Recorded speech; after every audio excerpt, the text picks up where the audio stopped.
നമസ്കാരം. കൂട്ടുത്തരവാദിത്തം കാട് കയറുമ്പോൾ സ്വാഗതം വക്രദൃഷ്ടിയിലേക്ക്. ശക്തനായ മുഖ്യമന്ത്രി ഉണ്ടായിട്ടും മന്ത്രിമാർ തമ്മിൽ വഴക്കുണ്ടാവുന്നത് മന്ത്രിസഭയുടെ കൂട്ടുത്തരവാദിത്തത്തിൻ്റെ കുറവാണ്. CPM CPI മന്ത്രിമാർ തമ്മിൽ പ്രത്യേകിച്ചും. മന്ത്രിയാവും മുമ്പ് MM മണി റവന്യൂ മന്ത്രിയെ വിമർശിച്ചതിന് പിന്നാലെ മന്ത്രി AK ബാലൻ റവന്യൂ വനം വകുപ്പുകളെ വിമർശിച്ച് നടത്തിയ പ്രസംഗമാണ് പുതിയ വിവാദത്തിന് തുടക്കം കുറിച്ചത്.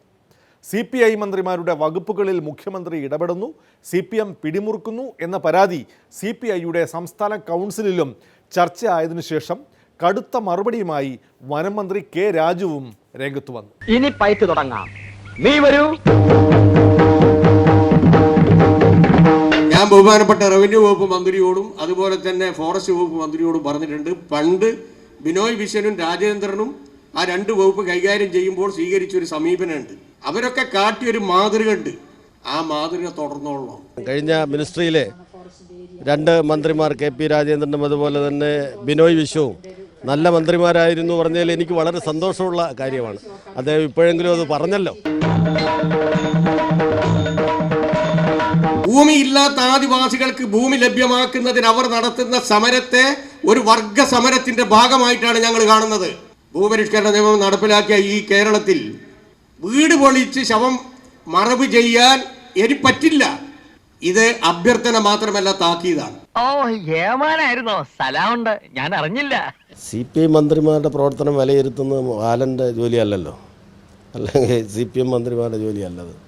അപ്പോൾ മുഖ്യമന്ത്രിക്ക് വേണമെങ്കിൽ അഭിപ്രായം വല്ലതും പറയാം, ഞങ്ങൾ വല്ല തെറ്റുണ്ടെങ്കിൽ തിരുത്താം, കൂട്ടായിട്ട് അങ്ങനെ കുറേ കൂടെ കാര്യക്ഷമമാകാം എന്നൊക്കെയുള്ള മുഖ്യമന്ത്രിക്ക് പറയാം. ആ ജോലി ബാലൻ ഏറ്റെടുക്കണ്ടല്ലോ. കഴിഞ്ഞ VSന്റെ കാലഘട്ടത്തിൽ കേന്ദ്ര വനാവകാശ നിയമപ്രകാരം 25,500 ആദിവാസികൾക്ക് 33,000 ഏക്കർ ഭൂമി 13 പട്ടയ മേളകൾ വെച്ച് ഞങ്ങൾ കൊടുത്തതാണ്. അന്ന് ബാക്കിയുള്ള ഒരു 4,400 കേസുകളുണ്ട്. അത് കഴിഞ്ഞ ഗവൺമെന്റിന് കൊടുക്കാൻ കഴിഞ്ഞിട്ടില്ല.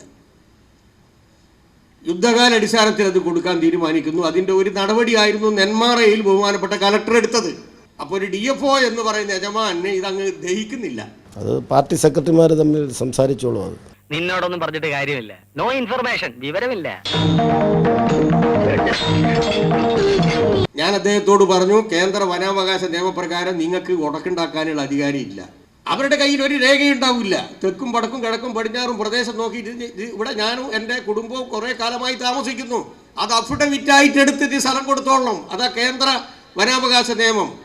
അത് അട്ടിമറിക്കാൻ ഒരു DFOനോ ഒരു കലക്ടർക്കോ ഒരു ഗവൺമെന്റിനോ അധികാരമില്ല. ഇവർക്കൊക്കെ ഈ പാപങ്ങളെ കാണുമ്പോൾ ഒരു ഗ്രഹണിയാണ്. ഇതെല്ലാം മാവോയിസ്റ്റുകളാക്കുക, അതാണ് ഇവരുടെ അജണ്ട. അത് ഈ കേരളത്തിൽ നടപ്പില്ല എന്ന് വളരെ വ്യക്തമായ ഭാഷയിൽ പറയാൻ ഞാൻ ആഗ്രഹിക്കുകയാണ്. ഇടതുപക്ഷ ജനാധിപത്യ മുന്നണിയിലെ മന്ത്രിമാർ നടത്തുന്നത് ഇടതുപക്ഷ ജനാധിപത്യ മുന്നണിയുടെ നയങ്ങളും പരിപാടികളും. അതിന് CPI മന്ത്രിമാർ വേറൊരു ദിശയിലേക്ക് സഞ്ചരിക്കുന്നതോ വേറൊരു നയം നടപ്പിലാക്കുന്നതോ CPMൻ്റെ അഭിപ്രായമുള്ളതായിട്ട് എനിക്കറിയില്ല, എൻ്റെ ശ്രദ്ധയിൽപ്പെട്ടിട്ടില്ല, LDF പറഞ്ഞിട്ടുമില്ല. അതുകൊണ്ട് അല്ലാത്ത അഭിപ്രായങ്ങൾ ഞങ്ങൾ പാർട്ടി ഗൗരവമായിട്ട് കണക്കാക്കുന്നു. സ്വാതന്ത്ര്യം കിട്ടി ഇത്രയും വർഷം കഴിഞ്ഞിട്ട് ഒരു സെന്റ് ഭൂമിക്ക് വേണ്ടി ഇവരാരും, ഈ ആദിവാസികൾ ആരും ഭൂമി വിൽക്കാൻ പോകുന്നില്ല, അവർക്ക് ജമ്മം തീരും കൊടുക്കുന്നില്ല. മരണം വരെ അവിടെ താമസിക്കുക, അതിൽ നിന്നുണ്ടാക്കുന്ന ഉൽപ്പന്നങ്ങൾ അത് ഉപയോഗിച്ച് ജീവിതം കഴിച്ചു കൂട്ടുക, അതിനേക്കാൾ അപ്പുറം ഒന്നുമില്ല. അതും സമ്മതിക്കില്ല എന്ന് പറഞ്ഞു കഴിഞ്ഞാൽ ഗവൺമെന്റ് അത് അംഗീകരിക്കാൻ പോകുന്നില്ല. മന്ത്രിമാർ തമ്മിലുണ്ടാകുന്ന പ്രശ്നങ്ങൾ എന്തെങ്കിലും പരസ്യ പ്രസ്താവന പറഞ്ഞാലും അതേ പരസ്യ പ്രസ്താവനകൾ കൂടിയല്ല അതിന് മറുപടി പറയേണ്ടത് എന്നാണ് CPIയുടെ അഭിപ്രായം. അതുകൊണ്ട് ഉചിതമായ സ്ഥലങ്ങളിൽ ഉചിതമായ മറുപടി പാർട്ടി പറഞ്ഞിട്ടുണ്ടാകും. അല്ലെങ്കിൽ അവർ ചെയ്യുന്ന തെറ്റ് തന്നെയാണ് ഞങ്ങളും ചെയ്യുന്നത്. നീ വന്നത് നന്നായി, അല്ലെങ്കിൽ ഞാൻ ഇവന്റെ തല പോയി തന്നെ അങ്കക്കലി കൊണ്ടുപോയി.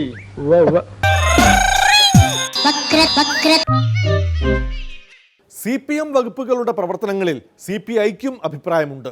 ഉദാഹരണമായി സർക്കാരിൻ്റെ പോലീസ് നയത്തിൽ CPIക്ക് പൂർണ്ണ തൃപ്തി പോരാ.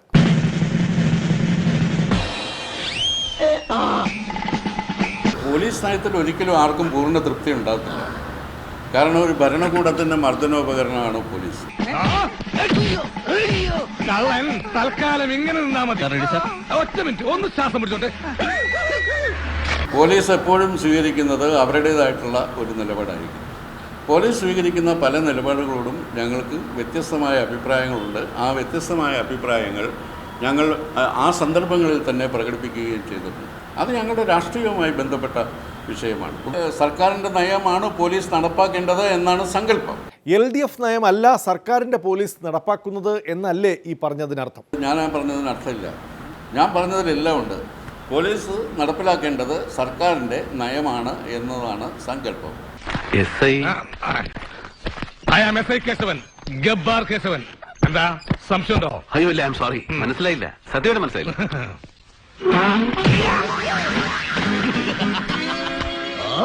CPIയുടെ നേതൃയോഗങ്ങൾ ചേരുമ്പോൾ CPMനും പിണറായിക്കുമെതിരെ പാർട്ടി യോഗത്തിൽ ആരെങ്കിലും വർത്തമാനം പറയും. അതൊക്കെ മാധ്യമങ്ങൾക്ക് ചോർത്തി നൽകി വാർത്തയാക്കും.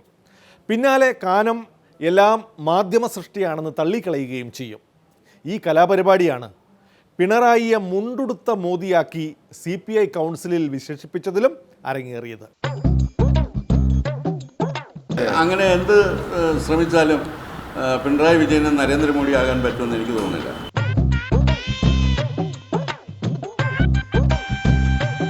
മാധ്യമ സൃഷ്ടിയാണ്. ഞങ്ങളിതൊന്നും ഇവിടെ ആരും പറഞ്ഞിട്ടുള്ളത്. സത്യം മൊകേരി പറഞ്ഞെന്നാണ് ഒരു മാധ്യമത്തിൽ വന്നത്. കുറേ എണ്ണത്തിൽ വന്നത്. സത്യൻ അങ്ങനെ ഒന്നൊരു വാക്കൊന്നും ഉപയോഗിക്കുന്ന ആളില്ല, ആരും പറഞ്ഞിട്ടും ഇല്ല. ഇതൊക്കെ ആർക്കെങ്കിലും പറയാൻ പ്രയാസമുള്ളതുകൊണ്ട് പാവപ്പെട്ടവരുടെ ചുമലിൽ വെച്ചെന്നുള്ളതേ. മുൻപ് പലപ്പോഴും CPIയുടെ വിമർശകനായിരുന്നിട്ടും കൊലപാതക കേസിൽ പ്രതിയായ MM മണിക്ക് അപ്രതീക്ഷിത പിന്തുണയും പക്ഷേ CPIയുടെ ഭാഗത്തു നിന്ന് ലഭിച്ചു. കൊലക്കേസിൽ പ്രതിയായിട്ടുള്ള ഒരാൾ നിയമസഭയിലേക്ക് മത്സരിക്കുന്നത് ശരിയാണോ? ഇലക്ഷൻ കമ്മീഷൻ വല്ല നിയന്ത്രണം ഏർപ്പെടുത്തിയിട്ടുണ്ടോ? ഇലക്ഷൻ കമ്മീഷൻ യാതൊരു നിയന്ത്രണവും ഏർപ്പെടുത്താത്ത ഒരാളിന് മന്ത്രിയാകുന്നതിനും കുഴപ്പമില്ല. ഈ ചോദ്യം സത്യപ്രതിജ്ഞയുടെ സമയത്ത് ഉന്നയിച്ചില്ലല്ലോ. എന്തുകൊണ്ട്? അഴിമതി കേസ് വ്യത്യസ്തമാണ്. ഈ ഉപകാരം ഞാൻ ഒരിക്കലും മറക്കൂല. നന്ദിയുണ്ട് സാറേ, നന്ദി. IASന്റെ കേരള പതിപ്പായ കേരള അഡ്മിനിസ്ട്രേറ്റീവ് സർവീസ് രൂപീകരിക്കുന്നതിനെതിരെ സെക്രട്ടേറിയറ്റ് ജീവനക്കാരുടെ സംഘടനകൾ ഇടഞ്ഞു നിൽക്കുകയാണ്. സെക്രട്ടേറിയറ്റ് ഭരണത്തലപ്പത്ത് ഇപ്പോൾ തന്നെ IASകാരുണ്ട്. നേരിട്ട് വരുന്ന ഡെപ്യൂട്ടി കളക്ടർമാരുമുണ്ടാകും. മൂത്ത് പ്രമോഷൻ നേടേണ്ട മറ്റ് പോസ്റ്റുകളിൽ നേരിട്ട് ഇനി കേരള IASകാർ വരുന്നതിലാണ് ജീവനക്കാരുടെ എതിർപ്പ്. ഇന്നത്തെ പണിമുടക്ക് ഉദ്ഘാടനം ചെയ്യാൻ പ്രതിപക്ഷ നേതാവ് തന്നെ എത്തി. പ്രതിപക്ഷ നേതാവിൻ്റെ സർക്കാർ വിമർശനത്തിന് കമ്പോട് കമ്പ് കൈയടിച്ച് പ്രോത്സാഹിപ്പിച്ചാണ് കോൺഗ്രസ് അനുകൂല സെക്രട്ടേറിയറ്റ് ജീവനക്കാർ കേരള IASനെതിരെയുള്ള സമരാവേശം പ്രകടിപ്പിച്ചത്. കേരളത്തിൽ നിന്ന് ഭരണമില്ലാത്ത അവസ്ഥയാണ്. മന്ത്രിമാരുടെ ഓഫീസുകളിൽ ഫയലുകൾ ഉറങ്ങുന്നു. ഓരോ ഫയലും ജനങ്ങളുടെയും ജീവിതമാണെന്ന് പറഞ്ഞ മുഖ്യമന്ത്രി 10,000 ഫയലാണ് മുഖ്യമന്ത്രിയുടെ ഓഫീസിൽ ഉറങ്ങുന്നത്. 10,000 ഫയലിന് മുകളിൽ ഉറങ്ങുന്ന ഒരു മുഖ്യമന്ത്രിയാണ് കേരളത്തിലുള്ളത്. ഓരോ ഫയലും ഒരു ജീവിതമാണെന്ന് പറഞ്ഞ പിണറായി വിജയന് ഇപ്പോൾ എന്താണ് പറയാനുള്ളത്? ഒരു ഡയറി പോലും മര്യാദയ്ക്ക് അടിക്കാൻ കഴിയാതെ, ഒരു ഡയറി അടിക്കാൻ 1 കോടിയോളം രൂപ സംസ്ഥാന ഗവൺമെന്റ് നഷ്ടപ്പെട്ടിരിക്കുന്നു. ഇതാണോ ഭരണം? ഇവിടെ CPIക്കാരും CPMകാരും തമ്മിലുള്ള പ്രശ്നങ്ങൾ ഇവിടെ നിലനിൽക്കുന്നു. ഞാൻ പറഞ്ഞത് മോഡിക്ക് പഠിക്കുകയാണെന്നാണ് ഞാൻ പറഞ്ഞത്. CPIക്കാർ പറയുന്ന മുണ്ടുടുത്ത മോഡിയാണ് പിണറായി വിജയൻ പറഞ്ഞുകൊണ്ടിരിക്കുന്നത്. പിണറായി വിജയൻ മോഡിയുടെ ഒരു പ്രതിരൂപമായി മാറിയിരിക്കുന്നു. ഏകാധിപത്യത്തിന്റെ കാര്യത്തിൽ രണ്ടുപേരും മത്സരിക്കുകയാണ്. ആരാണ് ചരിത്രത്തിലെ ഏറ്റവും വലിയ ഏകാധിപതി എന്ന് തീരുമാനിക്കാൻ വിലയിരുത്തേണ്ട സമയമായിരിക്കുന്നു എന്നാണ് എനിക്ക് പറയുവാനുള്ളത്. നരേന്ദ്രമോദി നോട്ട് പിൻവലിച്ചപ്പോൾ അതേ വേഗതയിലാണ് കേരളത്തിലെ ഇടതുമുന്നണി അരി പിൻവലിച്ചത്. ഒരാൾക്ക് വരി കിട്ടുന്നില്ല, റേഷൻ കിട്ടുന്നില്ല. ഇവർക്ക് ഭരിക്കാൻ അറിയില്ല, സമരം ചെയ്യാനേ ഇടതുമുന്നണിക്ക് അറിയുള്ളൂ എന്ന് അവർ ഓരോ ദിവസവും തെളിയിക്കുകയാണ്. പിന്നെ ഭരണമെന്ന് പറയുന്നത് സമരം പോലെ അല്ല എന്ന് ഇപ്പോഴെങ്കിലും ഇവർക്ക് ബോധ്യപ്പെട്ട് കാണുമെന്ന് ഞാൻ കരുതുകയാണ്.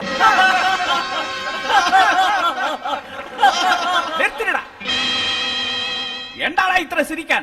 ഇവിടെ ആരാണ്ട് തുണിയില്ലാതെ നിൽക്കണോ? ഡൽഹിക്ക് പുറത്ത് അന്തസ്സായി കേന്ദ്ര കമ്മിറ്റി ചേരണമെങ്കിൽ CPM-ന് കൊൽക്കത്തയിലോ കേരളത്തിലോ നടത്തണം. പാർട്ടിയുടെയും വർഗ ബഹുജന സംഘടനകളുടെയും ദേശീയ സമ്മേളനങ്ങൾക്ക് ആതിഥ്യമരുളാൻ കേരള പാർട്ടിക്ക് എപ്പോഴും ഇഷ്ടമാണ്. കാരണം മറ്റ് സംസ്ഥാനങ്ങളിൽ നിന്ന് വരുന്ന പാവപ്പെട്ട പാർട്ടി സഖാക്കളെ ഇവിടുത്തെ പാർട്ടി സംവിധാനത്തിൻ്റെ കരുത്തും പളപളപ്പും ബോധ്യപ്പെടുത്തി അസൂയപ്പെടുത്താൻ ഒരു അവസരമാണ്. ഭരണത്തിലിരിക്കുമ്പോഴാണെങ്കിൽ പ്രത്യേകിച്ചും. CPM കേന്ദ്ര കമ്മിറ്റി യോഗം ചേരുന്നത് AKG സെൻറ്ററിന് പുറത്ത് ആഡംബര ഹോട്ടലിലാണെന്നാണ് പ്രതിപക്ഷ നേതാവ് രമേശ് ചെന്നിത്തല ഫേസ്ബുക്കിൽ അസൂയ പോസ്റ്റിട്ടത്. തൊഴിലാളി വർഗ പാർട്ടി നേതാക്കൾക്ക് നല്ല ഹോട്ടലിൽ ഭക്ഷണം കഴിച്ചുകൂടെ എന്ന് സംഘാടകരും. എന്തായാലും പാർട്ടിയുടെ തിരുവനന്തപുരം ജില്ലാ സെക്രട്ടറിയും പാവങ്ങളുടെ പടത്തലവനുമായ ആനാവൂർ നാഗപ്പൻ സഖാവ് ജീവിതത്തിൽ ഒരിക്കൽ പോലും ഈ ഹോട്ടലുകളിൽ താമസിച്ചിട്ടില്ല. അറിയില്ല, അവിടുത്തെ റേറ്റൊന്നും എനിക്കറിയില്ല. നിങ്ങൾക്കറിയാമായിരിക്കും, എനിക്കറിയില്ല.